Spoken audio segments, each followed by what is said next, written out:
love. The object of basic ecstatic love is Krishna and his devotee. Lord Krishna is the object of basic ecstatic love, and his pure devotee, a reservoir of such love, is the object of impelling ecstatic love. Impelling ecstatic love, then, is that love which develops when one sees an object which reminds him of Krishna. Lord Krishna, who is the possessor of inconceivable potencies and excuse me, qualities of transcendental knowledge and bliss, is the basic. Lord Krishna also becomes the reservoir, impetus, love by his different incarnations and expansions. In Srimad Bhagavatam, there is a statement in connection with the Brahma Vimohana Leela, which demonstrates something of this impelling or impetus giving features of ecstatic love. When Brahma was deluded by Krishna, who expanded himself into so many cowherd boys, calves, and cows, Krishna's elder brother Sri Baladev, direct expansion of Krishna himself, felt astonishment and said, "How wonderful it is that my ecstatic love for Krishna is again being attracted to so many cowherd boys, calves, and cows." He was struck with wonder by thinking in this way. This is one of the examples in which Krishna himself becomes the object and reservoir of ecstatic love in the impelling aspect. Okay, next one.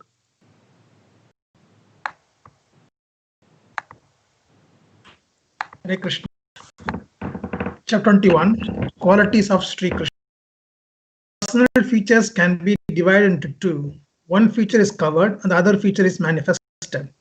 When Krishna is covered by different kinds of dress, his personal feature is covered.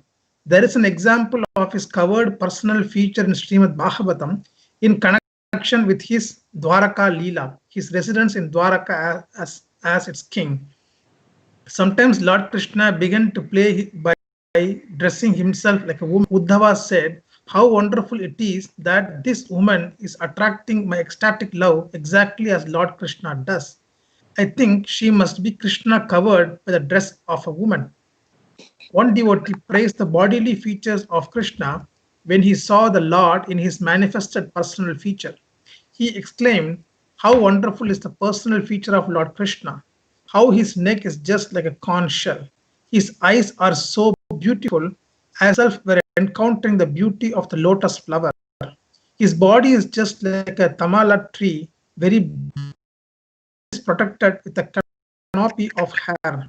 There are there are the marks of Srivatsa on his chest, and he is holding his conch shell.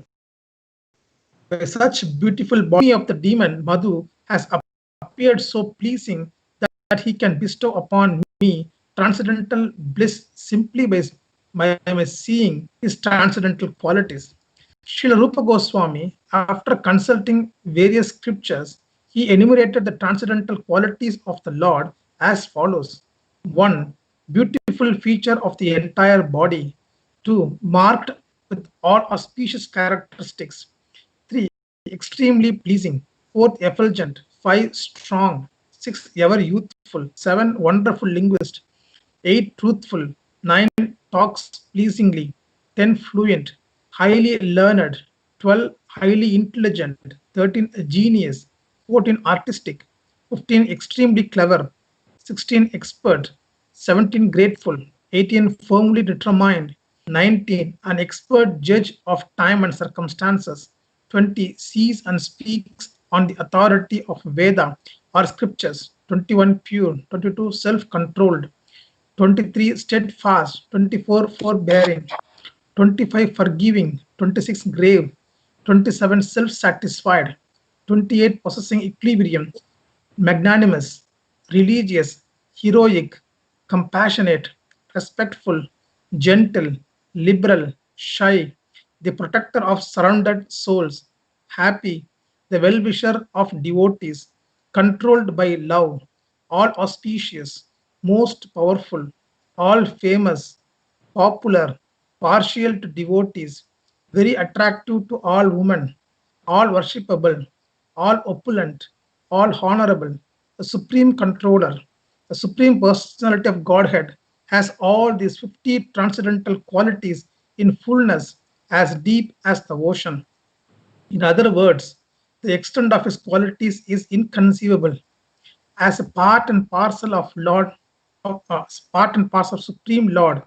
The individual living entities can also possess all of these qualities in minute quantities, provided they become pure devotee of the Lord. In other words, all of the above transcendental qualities can be present in the devotee in minute quantity, whereas the qualities in fullness are always present in the Supreme Personality of Godhead. Beside these, there are other transcendental qualities which are described by Lord Shiva to Parvati in the Padma Purana and in the first canto of Srimad Bhagavatam in connection with the conversation between the deity of the earth and the king of religion, Yamaraj. It is said therein, persons who are desirous of becoming great personalities must be decorated with the following qualities: truthfulness, cleanliness, mercy, perseverance, renunciation, peaceful, simplicity, control of the senses, equilibrium of mind, austerity, equality, forbearance, flaccidity, learning, knowledge, detachment, opulence, chivalry, influence, strength, memory, independence, tactfulness, luster, patience, kind heartedness, ingenuity, gentility, mannerliness, determination, perfection in all knowledge, proper execution, possession of all objects of enjoyment, gravity, steadiness, faithfulness, fame, respectfulness, and the lack of egotism. Person who are desiring to become great souls cannot be without any of the above qualities. So we can know for certain that these qualities are found in Lord Krishna, the Supreme Soul. Besides all of the above mentioned 50 qualities, Lord Krishna possesses five more, which are sometimes partially manifested in the persons of Lord Brahma or Lord Shiva. These transcendental qualities are as follows: changeless, all cognizant, ever fresh, Satchidananda, possessing an eternal blissful body, possessing all mystic perfections. Krishna also possesses five other qualities which are manifest in the body of Narayana, and they are listed as follows. He has inconceivable potency, uncountable universes generate from his body. He is the original source of all incarnations. He is the giver of salvation to the enemies whom he kills. He is the attractor of liberated souls. All these transcendental qualities are manifest wonderfully in the personal feature of Lord Krishna. Besides these 60 transcendental qualities, Krishna has four more, which are not in a form of Godhead, what to speak of the demigods or living entities. These they are as follows. He is the performer of wonderful varieties of pastimes, especially his childhood pastimes.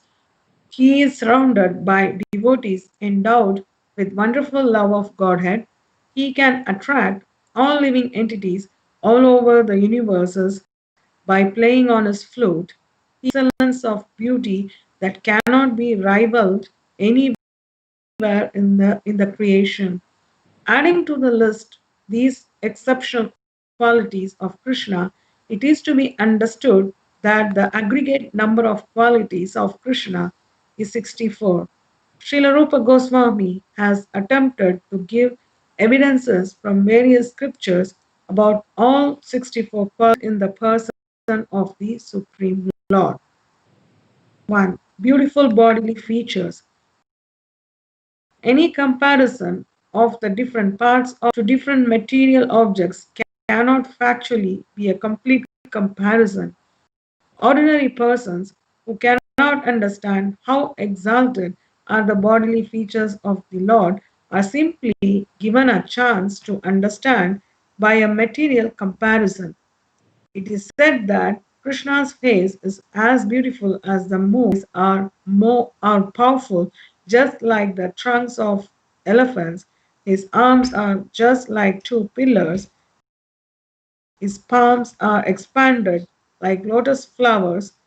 His chest is just like a doorway, his hips are dense, and the middle of the terrace to auspicious characteristics.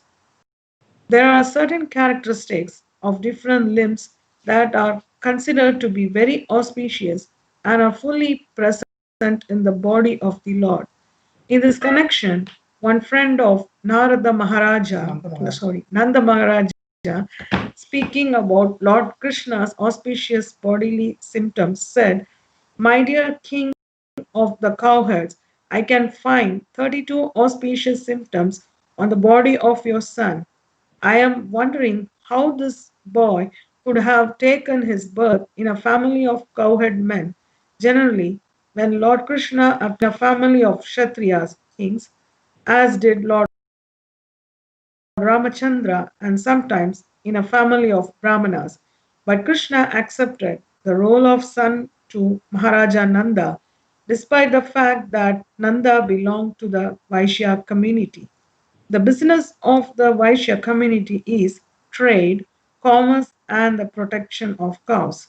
Therefore, his friend, who may have been born into a Brahmana family, expressed his wonder at how such an exalted child could take birth in a family of Vaishyas. Anyway, he pointed out the auspicious signs on the body of Krishna to the boy's foster father. Anybody else would like to take over?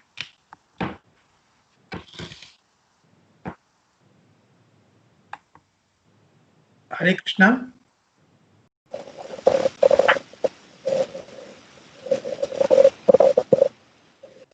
Haribol.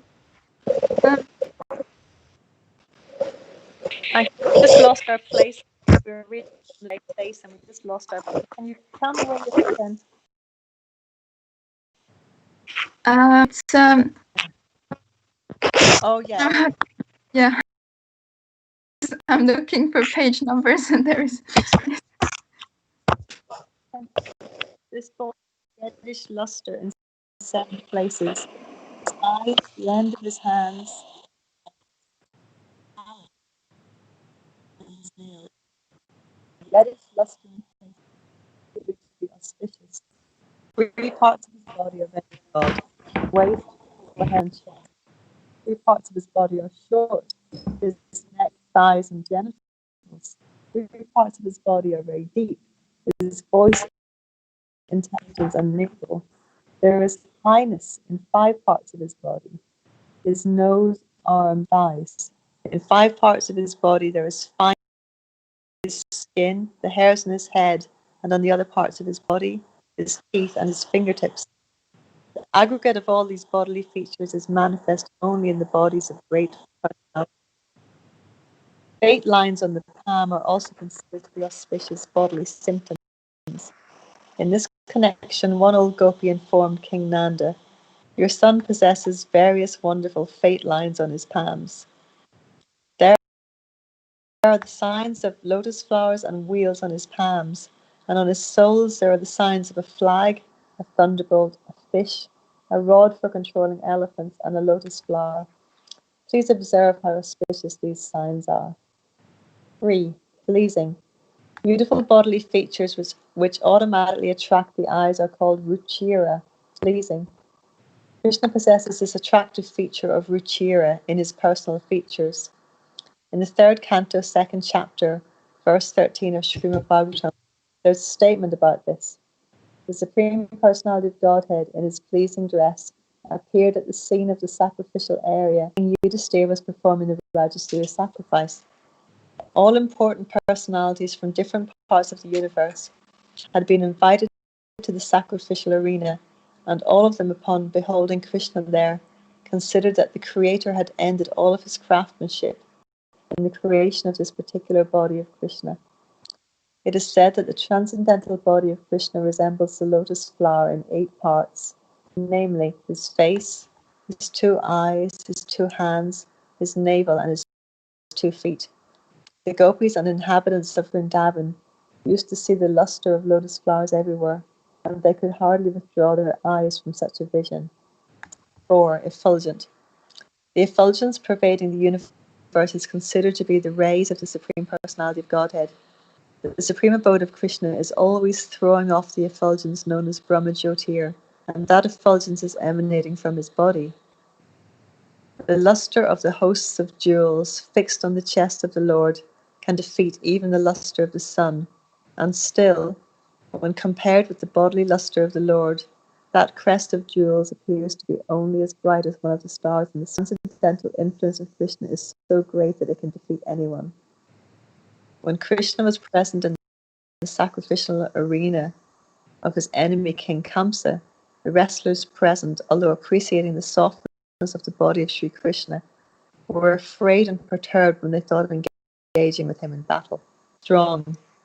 A person who has extraordinary bodily strength is called Baliyan. When Krishna killed Aristasura, some of the gopis said, "My dear friends, just see how Krishna has killed Aristasura." Although he was stronger than a mountain, Krishna plucked him out a piece of cotton and threw him away without any difficulty. There is another passage wherein it is said, "O my dear devotees of Lord Krishna, may the left hand of Lord Krishna, which has lifted Govardhan Hill like a ball, save you from all dangers." Krishna is beautiful at his different ages, namely his childhood, his boyhood, and his youth. Out of these three, his youth is the reservoir of all pleasures, and the highest varieties of devotional service are acceptable. At that age, Krishna is filled with all transcendental qualities and is engaged in his transcendental pastimes. Therefore, devotees have accepted the beginning of his youth as the most attractive feature in ecstatic love. At this age, Krishna is described as follows. The force of Krishna's youth was combined with his beautiful smile, which defeated even the beauty of the full moon. He was always in beauty surpassing even Cupid, and he was always attracting the minds of the gopis, who were thereby always feeling pleasure. 7. Wonderful linguist. Rupa Goswami says that a person who knows the languages of different countries, especially the Sanskrit language, which is spoken in the cities of the demigods, as well as other worldly languages, including those of the animals, is called a wonderful linguist. It appears from this statement that Krishna can also speak and understand the languages of the animals. An old woman in Vrindavan, present at the time of Krishna's pastimes, once stated in surprise, "How wonderful is it that Krishna, who owns the hearts of all the young girls of Vrajabhumi, can actually speak the language of Vrajabhumi with the gopis, while in Sanskrit he speaks with the demigods, and in the language of the animals he could even speak with the cows and buffalo. Similarly, in the language of the Kashmir province, and with the parrots and other birds, as well as in most common languages, Krishna is so expressive." She inquired from the gopis as to how Krishna had become so expert in speaking so many different types of languages. 8. Truthful. A person whose word of honour is never broken is called truthful. Krishna once promised Kunti, the mother of the Pandavas, that he would bring her 5 sons back from the battlefield of Kurukshetra. After the battle was finished, when all the Pandavas had come home, Kunti praised Krishna because his promise was, "Even the sunshine may one day become cruel, and the moonshine one day may one day become hot, but still your promise will not fail." Similarly, when Krishna, along with Bhima and Arjuna, went to challenge Jarasandha, he painfully told Jarasandha that he was the eternal Krishna, present along with 2 Pandavas. The story is that both Krishna and the Pandavas, in this case Bhima and Arjuna, were Kshatriyas, warrior kings.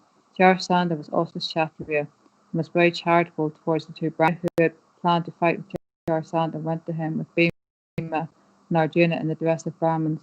Jarasandha, being very charitable towards the Brahmins, asked them what they wanted, and they expressed their desire to fight with him. And Krishna, dressed as a Brahmin, declared himself to be the same Krishna who was the king's eternal enemy. Anybody else want to read? Yeah, I'll read.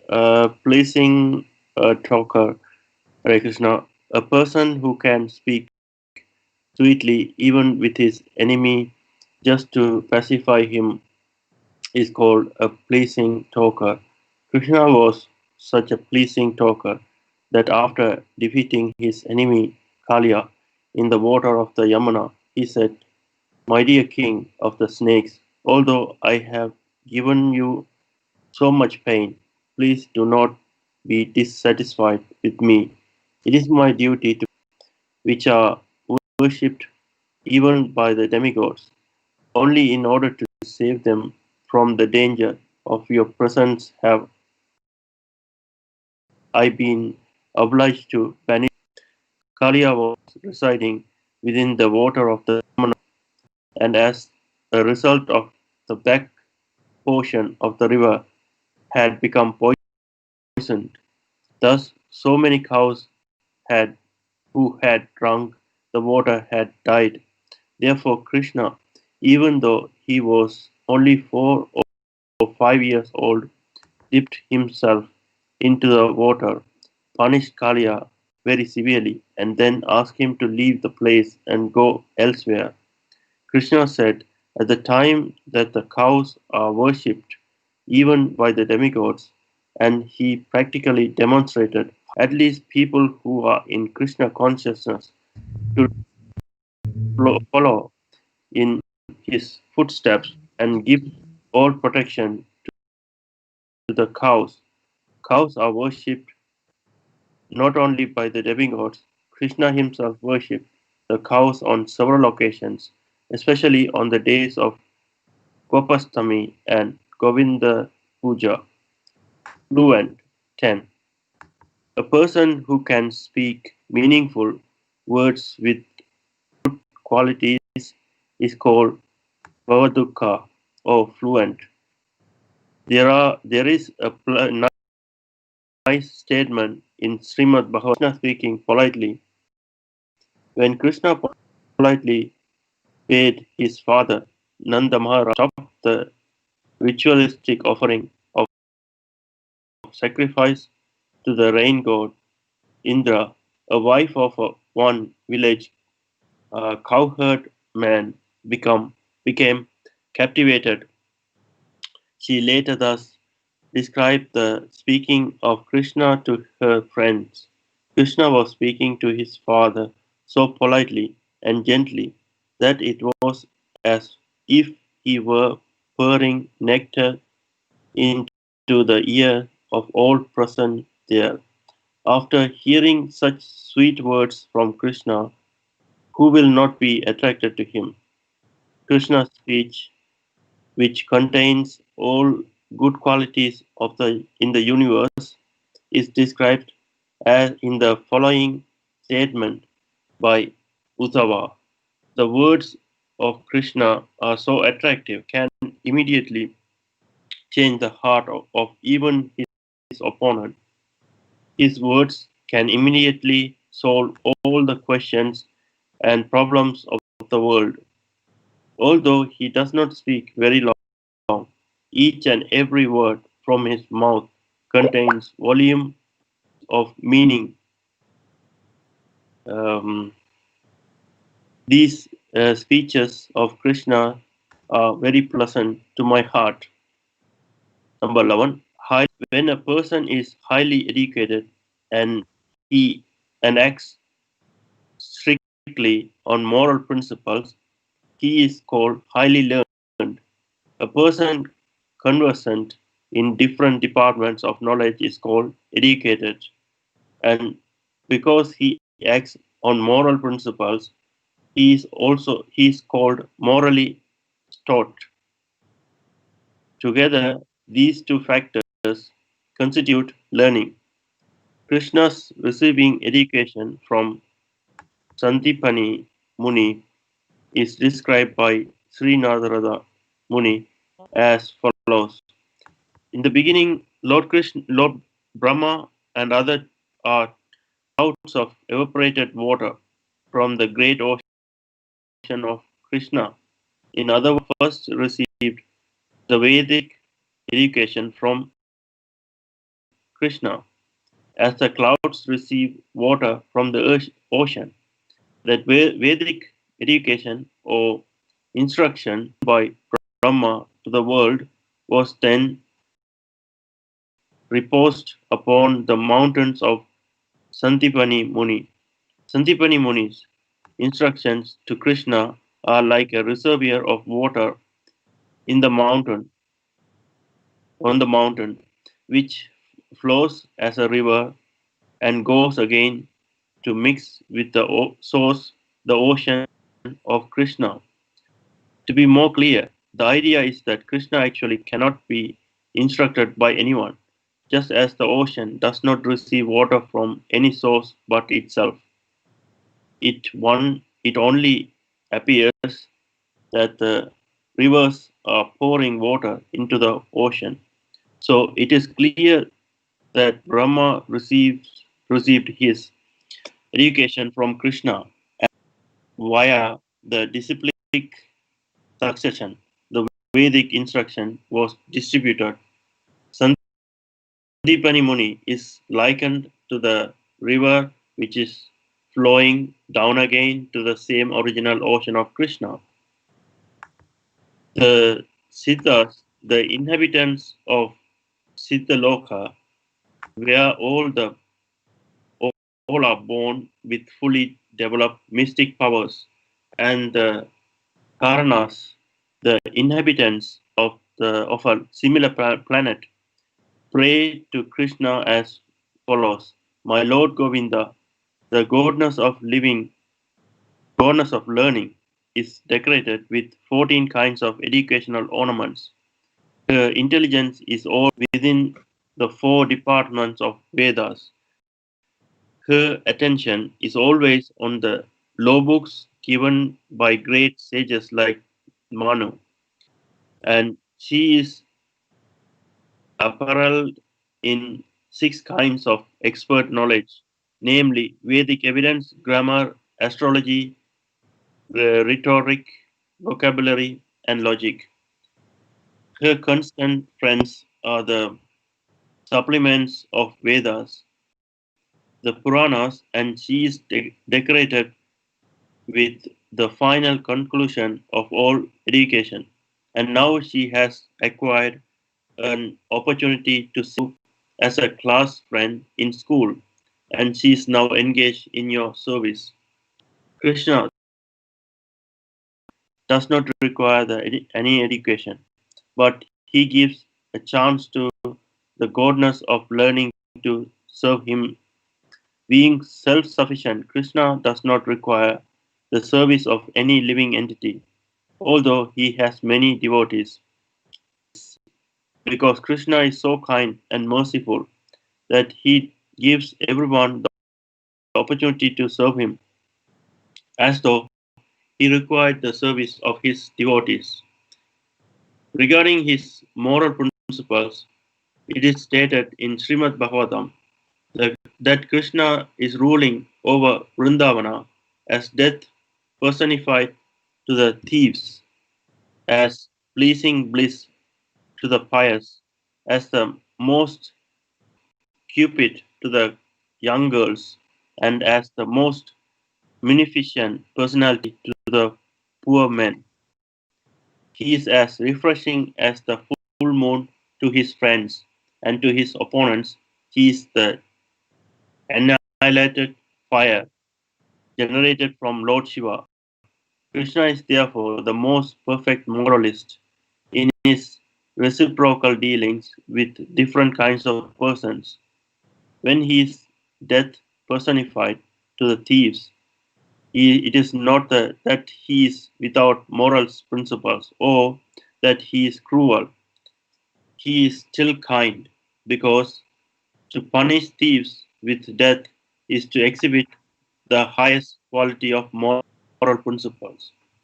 In Bhagavad Gita, also, Krishna says that he deals with different kinds of persons according to their dealings with him. Krishna's dealing with devotees and with non devotees, although different, are equally good, because Krishna is dealing with everyone, are always good. Hare Krishna. Someone please. I'll do. Number 12, highly intelligent. A man is called intelligent if he has a sharp memory and fine discretion. As far as Krishna's memory is concerned, it is said that when he was studying in the school of Sandipani Muni in Avanti, such a sharp memory that by once taking instruction from the teacher, he immediately became perfect in any subject. Actually, his going to the school of Sandipani Muni was to show the people of the world that however great or ingenious one may be, he must go to the higher authorities for general. However great one may be, he must accept a teacher or a spiritual master. Krishna's fine discretion was exhibited when he was fighting with the untouchable king who attacked the city of Mathura. According to Vedic rites, those who are untouchable are not to be touched by the Kshatriya kings, not even for killing. Therefore, when the city of Mathura, Krishna did not think it wise to kill him directly with his own hand. Still, the king had to be killed, and therefore Krishna decided with fine discretion that he should flee from the battlefield so that the untouchable king would chase him. It could then lead Mukunda was lying asleep. Mukunda had received a benediction from Kartikeya, effect that when he awoke from his sleep, whomever he might see would at once be burned to ashes. Therefore Krishna thought it wise to lead the untouchable king. The king's presence would awaken Muchukunda, and he would at once be burned to ashes. 13. Genius. A person is called a genius when he can refute any kind of opposing element with newer and newer arguments. In this connection, there is a high statement in Padyavali which contains the following conversation between Krishna and Radha. Came to Radha, Radha asked him, "My dear Keshava, where is your Vasa at present?" The Sanskrit word Vasa has three meanings. One meaning is residence, one meaning is fragrance, and another meaning is dress. Actually, Radharani inquired from Krishna, "Where's your dress?" But Krishna took the meaning as residence, and he replied to Radharani, "My dear captivated one, at the present moment my residence is in your beautiful eyes." To this Radharani replied, "My dear cunning boy, I did not ask you about your residence, I inquired about your dress." Krishna then took the meaning of Vasa as fragrance and said, "My dear fortunate one, I've just assumed this fragrance in order to be associated with your body." Srimati Radharani again inquired from Krishna, "Where did you pass your night?" The exact Sanskrit was Yaminya Mushita. Yaminyam means at night and Ushita means pass. Krishna, however, divided the word Yaminya Mushita into two separate words, namely Yaminya and Mushita. By dividing this word into two, it came out to mean that he was kidnapped by Yamini or night. Krishna therefore replied to Radharani, "My dear Radharani, is it can kidnap me?" In this way, he was answering all the questions of Radharani so cunningly that he gladdened these dearest of the gopis.